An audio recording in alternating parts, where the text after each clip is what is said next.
So the question of my educational background, I started in higher education again in 2008 after about a 12-year hiatus from high school to starting up a college degree.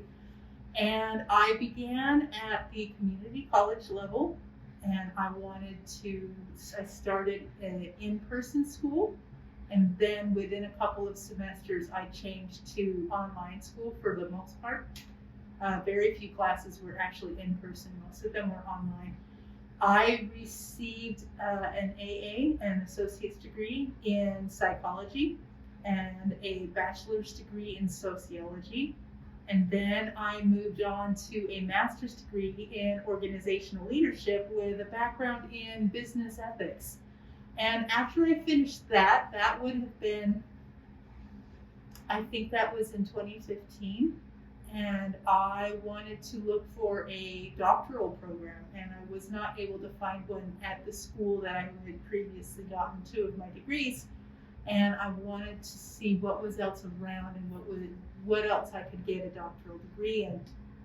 And during that time, in early 2015, I learned how to scuba dive. And in learning this, I read everything. I read all the magazines I could get a hold of. I read a whole bunch of books, and I started learning about, yes, there's shipwrecks, and you can go dive on shipwrecks, and you can go learn all you can about those. But there's cities that are underwater, entire cities that you can go dive on and follow the little roads and look at the houses of people used to live where it's now underwater. And so I started to question, at what point do these people say, oh, the water will just recede, this is just a high water level, versus we need to move. So those are my questions that I started getting really excited about because of my scuba diving. And I looked around to see what I could learn more about to get like a degree in learning more about this underwater, what I learned to call maritime archaeology. And I learned that there are a couple of schools in the nation that do that, but they're nowhere near me. And I'm not able to move around right this minute. And so I looked and said, hey, there's a really great university in my backyard, so to speak. And I learned what kind of things they taught. And they do teach archaeology. They do not teach maritime archaeology. But I figured, if I wanted to pick up maritime, I can do that later in my life. But I really wanted to start learning archaeology. So in the fall semester of 2016, I enrolled in UNLV in the anthropology program, and I earned a bachelor's degree in anthropology through UNLV.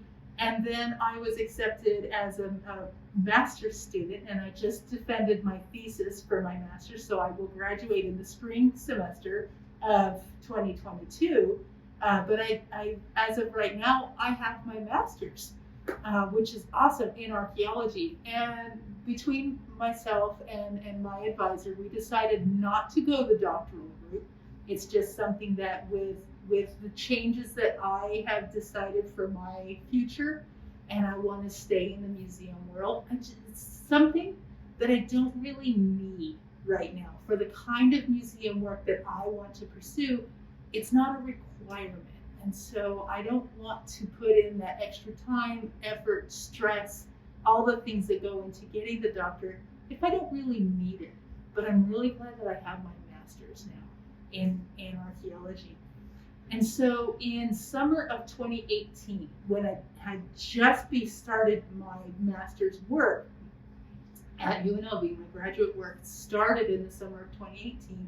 And as part of that, I was an intern here at the Las Vegas Natural History Museum under my mentor, Ginny Lucas, who taught me everything I know. Thank you, Ginny.